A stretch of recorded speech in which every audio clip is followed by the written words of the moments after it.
السلام عليكم ورحمة الله تعالى وبركاته. الحمد لله الحمد لله والصلاة والسلام على أشرف رسول الله وعلى آله وصحبه أجمعين، أما بعد.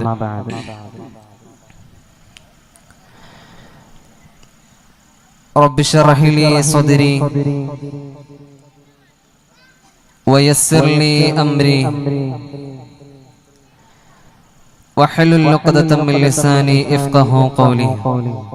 أعوذ بالله من الشيطان الرجيم. بسم الله الرحمن الرحيم. قل يا عبادي الذين أسرفوا على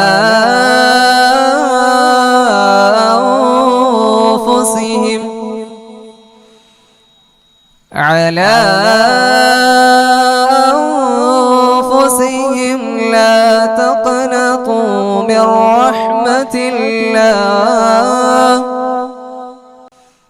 إن الله يغفر الذنوب جميعا إنه هو الغفور الرحيم.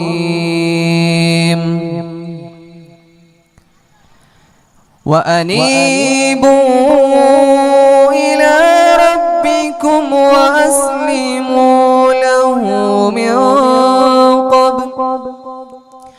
وأسلموا له من قبل أن يأتيكم العذاب ثم لا تنصرون.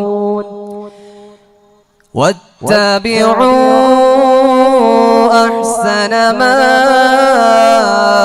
أنزل إليكم من ربكم من قبل أن يأتيكم العذاب بغتة وأنتم لا تشعرون.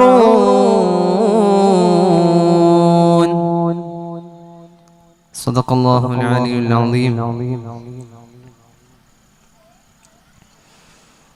يا رب بالمصطفى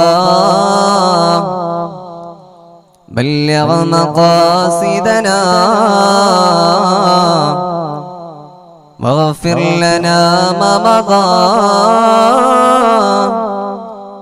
يا واسع الكرم مولاي صل وسلم دائما أبدا على حبيبك خير الخلق كلهم. ഏറ്റവും ആദരവും ബഹുമാനവും നിറഞ്ഞ സ്റ്റേജിൽ ഉപവിഷ്ടരായ പണ്ഡിത സുഹൃത്തുക്കൾ, സഹോദരി സഹോദരന്മാർ, അല്ലാഹു സുബ്ഹാനഹു വ തആല ഈ ഒരു സംഗമം അല്ലാഹു സാലിഹായ സൽക്കർമ്മമായി സ്വീകരിക്കുമാറാവട്ടെ. നമ്മുടെയൊക്കെ നിരവധി പ്രയാസങ്ങളും പ്രശ്നങ്ങളും അല്ലാഹു ദൂരീകരിച്ച് തരുമാറാവട്ടെ. പ്രിയപ്പെട്ട മുഅ്മിനീങ്ങളെ, നമുക്കറിയാം പരിശുദ്ധമായ റജബ് മാസത്തിലാണ് ഞാനും നിങ്ങളും ഒരുമിച്ച് കൂടിയിട്ടുള്ളത്. പ്രിയപ്പെട്ട മുഅ്മിനീങ്ങളെ, ആ പരിശുദ്ധമായ റജബിലാണ് ഞാനും നിങ്ങളും ഒരുമിച്ച് കൂടിയിട്ടുള്ളത് എന്ന് എനിക്കും നിങ്ങൾക്കും അറിയാം. അല്ലാഹു സുബ്ഹാനഹു വ തആല ഒരുപാട് മഹത്വവും ഒരുപാട് ശ്രേഷ്ഠതയും നിറച്ച ഒരു മാസമാണ് പരിശുദ്ധമായ റജബും പരിശുദ്ധമായ ശഅബാനും. എന്തുകൊണ്ടാണ് പുണ്യങ്ങളുടെ പൂക്കാലമായ പരിശുദ്ധമായ റമളാനിന്റെ 2 മാസം, ആ പരിശുദ്ധമായ റമളാൻ വരുന്നതിന് മുമ്പ് എന്തുകൊണ്ടാണ് ഈ 2 മാസങ്ങൾ അള്ളാഹു സമ്മാനിച്ചത് എന്ന് ചോദിച്ചാൽ, ആ വിശുദ്ധമായ റമളാനിൽ നന്മകൾ അധികരിപ്പിക്കാനുള്ള ഒരു മനസ്സും അതിന് പാകപ്പെടുന്ന ശരീരവും ലഭിക്കണമെങ്കിൽ ആ മനസ്സും ശരീരവും നേരത്തെ തന്നെ നമ്മൾ ശുദ്ധിയാക്കേണ്ടതുണ്ട്. മഹാന്മാരായ പണ്ഡിതന്മാർ അവിടുന്ന് പഠിപ്പിക്കുന്നുണ്ട്, പരിശുദ്ധമായ റജബ് എന്നുള്ളത് അത് നമ്മുടെ ശരീരം നന്നാക്കാനുള്ള ഒരു മാസമാണ്. പരിശുദ്ധമായ ശഅബാൻ അത് നമ്മുടെ മനസ്സ് നന്നാക്കാനുള്ള ഒരു മാസമാണ്. ആ മനസ്സും ശരീരവും നന്നാക്കി എടുത്തുകൊണ്ടാണ് ഓരോ സത്യവിശ്വാസിയും പരിശുദ്ധമായ റമളാനിലേക്ക് കടക്കേണ്ടത്. എങ്കിൽ മാത്രമേ ആ പരിശുദ്ധമായ റമളാൻ നാളെ നമുക്ക് അനുകൂലമായി സാക്ഷി നിൽക്കുകയുള്ളൂ എന്ന് ഹബീബുനാ റസൂലുള്ളാഹി സ്വല്ലല്ലാഹു അലൈഹി വസല്ലമ തങ്ങൾ പഠിപ്പിക്കുന്നുണ്ട്. നബി സല്ലല്ലാഹു അലൈഹി വസല്ലമ തങ്ങള് പഠിപ്പിക്കുന്ന ഒരു ഹദീസ് ഞാൻ നിങ്ങൾക്ക് മുമ്പിൽ പറഞ്ഞു തരികയാണ്. ഇസ്രായിന്റെ രാത്രി ഞാൻ പോകുന്ന സമയത്ത് ഒരു മനോഹരമായ ഒരു പുഴ കാണുകയാണ്. റജബ് എന്നാണ് ആ പുഴയുടെ പേര്. പാലിനേക്കാൾ വെളുത്തതും തേനിനേക്കാൾ മധുരമുള്ളതും അത്രയേറെ സവിശേഷതമായ ആ പുഴ കണ്ടുകൊണ്ട് ഞാൻ ജിബ്രീൽ അലൈഹിസ്സലാത്തു വസ്സലാമിനോട് ചോദിച്ചു, ജിബ്രീലേ, ഇത്രയും മനോഹരമായ ഈ പുഴ ആർക്കുള്ളതാണ്? ഒന്ന് പറഞ്ഞു തരുമോ ജിബ്രീൽ? ആ സമയത്ത് ജിബ്രീൽ അലൈഹിസ്സലാത്തു വസ്സലാം പറയുന്നുണ്ട്, പരിശുദ്ധമായ റജബ് മാസം വന്നു കഴിഞ്ഞാൽ ഹബീബായ റസൂലുള്ളാഹി സ്വല്ലല്ലാഹു അലൈഹി വസല്ലമ തങ്ങളുടെ മഹാനായ ജിബ്രീൽ അലൈഹിസ്സലാത്തു വസ്സലാം പഠിപ്പിക്കുകയാണ്, ജിബ്രീലേ, ആരെങ്കിലും പരിശുദ്ധമായ റജബ് മാസം കടന്നു വന്നു കഴിഞ്ഞാൽ ആ മാസത്തെ ബഹുമാനിക്കുകയും ആ മാസത്തെ അധികരിപ്പിക്കുകയും ആ മാസത്തിൽ ഏതെങ്കിലും ഒരു മനുഷ്യൻ നോമ്പ് നോൽക്കുകയും ചെയ്തിട്ടുണ്ടെങ്കിൽ ആ മനുഷ്യനുള്ളതാണ് ഈ പുഴ എന്ന് പറഞ്ഞുകൊണ്ട് അവിടുന്ന് പഠിപ്പിക്കുന്നുണ്ട്. ഏതെങ്കിലും ഒരു മനുഷ്യൻ പരിശുദ്ധമായ റജബ് മാസം വന്നു കഴിഞ്ഞാൽ, അല്ലെങ്കിൽ ശഅബാൻ മാസം വന്നു കഴിഞ്ഞാൽ, അള്ളാഹു ആദരിച്ച ബഹുമാനിച്ച് സ്നേഹിച്ച ആ മാസത്തെ ഏതെങ്കിലും ഒരു സത്യവിശ്വാസി ആ മാസത്തെ ബഹുമാനിച്ചുകൊണ്ട് പരിശുദ്ധമായ റജബ് മാസം നോമ്പ് നോൽക്കുകയും ചെയ്തിട്ടുണ്ടെങ്കിൽ ആ മനുഷ്യന് വേണ്ടി ഉണ്ടാക്കിയതാണിത്. അല്ലാഹു സുബ്ഹാനഹു തആല ആ മനുഷ്യന് ആ പുഴയിൽ നിന്ന് വെള്ളം കുടിപ്പിക്കുമെന്ന് മഹാനായ റസൂലുള്ളാഹി സ്വല്ലല്ലാഹു അലൈഹി വസല്ലമ തങ്ങൾ അവിടുന്ന് പഠിപ്പിക്കുകയാണ്. അതുകൊണ്ട് എന്റെ പ്രിയപ്പെട്ട മുഅ്മിനീങ്ങളെ, ആ പരിശുദ്ധമായ റജബ് മാസം വന്നിട്ട് പോലും ഒരു മനുഷ്യൻ നന്നായിട്ടില്ലെങ്കിൽ ആ മനുഷ്യന്റെ ഖൽബിന്റെ അകത്ത് ഈമാനില്ല എന്നാണ് നമ്മൾ കരുതേണ്ടത്. പ്രത്യേകിച്ച് തൗബ ചെയ്യേണ്ട ഒരു മാസം കൂടിയാണിത്. അള്ളാഹുവിന്റെ ഹബീബ് അള്ളാഹുവിന്റെ ആ മാസത്തെ ധിക്കരിച്ചുകൊണ്ട് ഏതെങ്കിലും ഒരു മനുഷ്യൻ ധിക്കാരിയായി ജീവിക്കുന്നുണ്ടെങ്കിൽ നമ്മൾ ഓർക്കേണ്ട ഒരു കാര്യമുണ്ട്.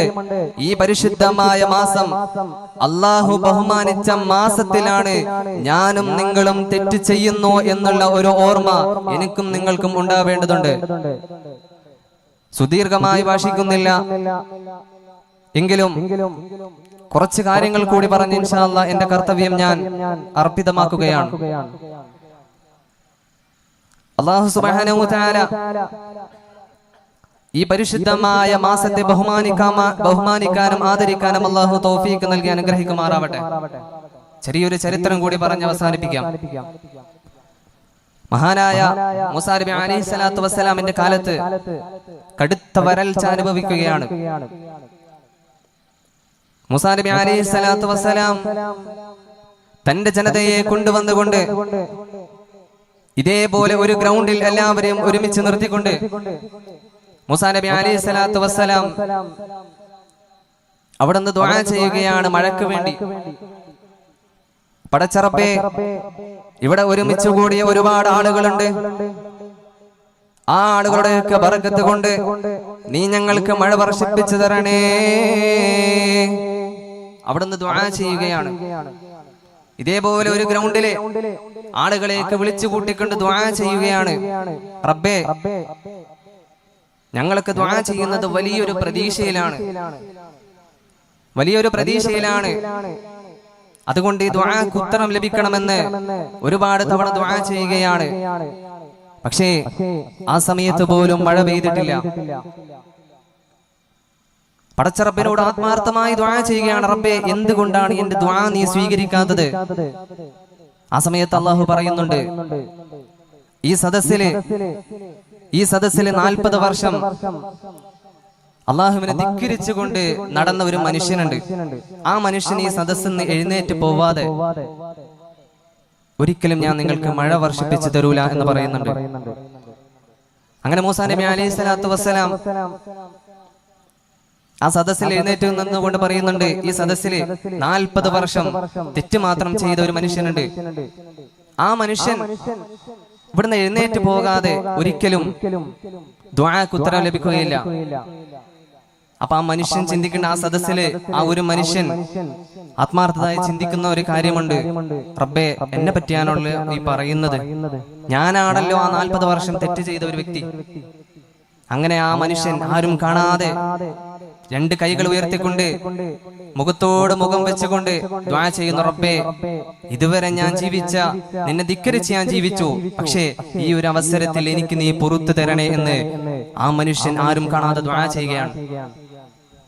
അങ്ങനെ അതാ ഉടനെ മഴ വർഷിക്കുകയാണ്. മൂസാ നബി അലൈഹി സ്വലാത്തു വസ്സലാം അള്ളാഹുവിനോട് ചോദിച്ചു, അല്ല റബ്ബേ, ഈ മനുഷ്യൻ എഴുന്നേറ്റ് പോയാലല്ലേ ദുആക്ക് ഉത്തരം ലഭിക്കൂ എന്ന് പറഞ്ഞത്? പിന്നെ എന്തുകൊണ്ടാണ് മഴ വർഷിപ്പിച്ചത് എന്ന് പറയുമ്പോ അള്ളാഹു പറയുന്നുണ്ട്, മൂസ, ആ മനുഷ്യൻ എന്നോട് തൗബ ചെയ്തു. ഇതുവരെ എങ്ങനെ ജീവിച്ചു എന്ന് ഞാൻ നോക്കുന്നില്ല, ഇതുവരെ ഞാൻ ആ മനുഷ്യനെ നാണം കെടുത്തിയിട്ടില്ല. എങ്കിലും ഈ ഒരു നിമിഷത്തിൽ എനിക്ക് വേണ്ടി തൗബ ചെയ്ത് എന്നിലേക്ക് മടങ്ങിയ ആ ഒരു വ്യക്തിയെ ഞാൻ എങ്ങനെയാണ് അപമാനിക്കുക? ഞാൻ എങ്ങനെയാണ് നാണം കെടുത്തുക? അതുകൊണ്ട് എന്റെ പ്രിയപ്പെട്ട ഉമ്മനീയങ്ങളെ, ആ ഒരു റബ്ബിന് വേണ്ടി നമ്മൾ മനസ്സാ വാചാ കർമ്മണ ഈ പരിശുദ്ധമായ റജബിലും ശഅബാനിലും വളരെ പുണ്യങ്ങൾ പൂക്കാലമായ പരിശുദ്ധമായ റമളാനിലും നമ്മളൊക്കെ നല്ല നല്ല സൽക്കർമ്മങ്ങൾ ചെയ്ത് തൗബ ചെയ്ത് മടങ്ങണം. അല്ലാഹു തൗഫീഖ് നൽകി അനുഗ്രഹിക്കുമാറാവട്ടെ.